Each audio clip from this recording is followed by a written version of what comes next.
kids, comics. Over here at Bronze Age Babe here, yakking about her comic book collection, and today a haul with some new stuff.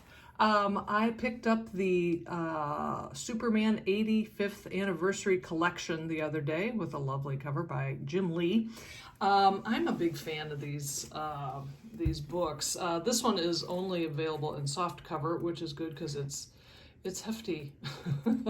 And it looks like a really interesting collection of stories, which I'll get to in a minute, but I did want to I have a slight quibble. Kal-El is 85 years old, and as someone who's reached level 60 in the age game, I look at the introduction and these tiny, tiny, tiny print, and I'm like, come on, you guys. Help some of the oldsters out here, will you? Golden Age section contains a story I'm really glad I have. It's the one where, here we go, Lois Lane becomes Superwoman. I don't think I've read that. I'm sure it's somewhere in my Lois Lane collection and reprints, but I'm glad to have it readily available. The Bronze Age section, I can't tell you how thrilled I am with the stories that they picked, because they are all absolute favorites of mine. I think I've done videos on a couple of them. Here, the Action Comics, The Girl Mightier Than Superman.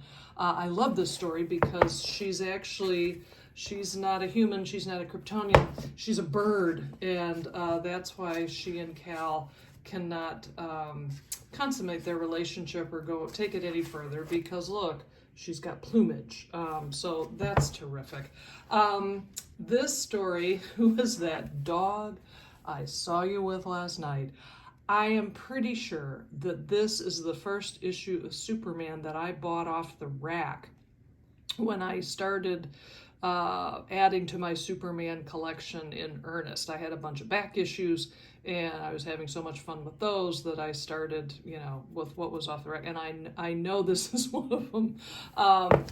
The story is, kind of unforgettable, but I love it forgettable, but I love this because of that. And then they also include, come on, man, there's Faora. This is the third story from a nice little trilogy in Action Comics introducing that character. So in any event, fantastic collection for Superman 85. I picked up a copy of this Comic Book Marketplace from 1998 because it has, it's basically about Kurt Schaffenberger, who was the artist for Shazam and Supergirl, Jimmy Olsen, and Lois Lane. And so there's just some lovely stuff in here talking about his art for Lois and his work with DC. So I got this idea from, and I'm so sorry I'm blanking on who it was from my Instagram account who showed that. I think maybe it's Dr. Silver Age. And so I went out and purchased that.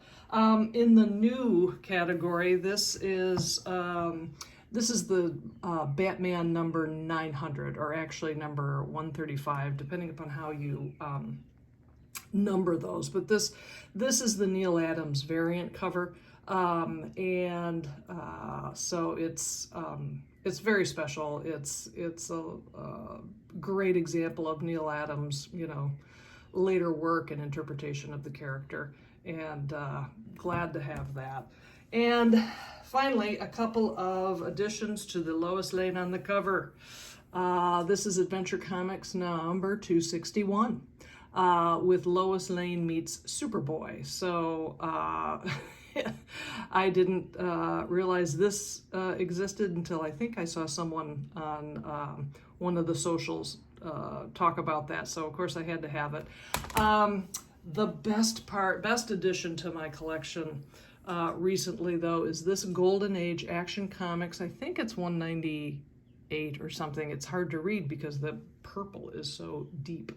But this is right up my wheelhouse for Lois Lane on the cover, where she's not being a damsel in distress and she's not wearing a wedding dress, which of course I always take those too. But here we are, Lois, 6 of the most famous women in history, but they're all me.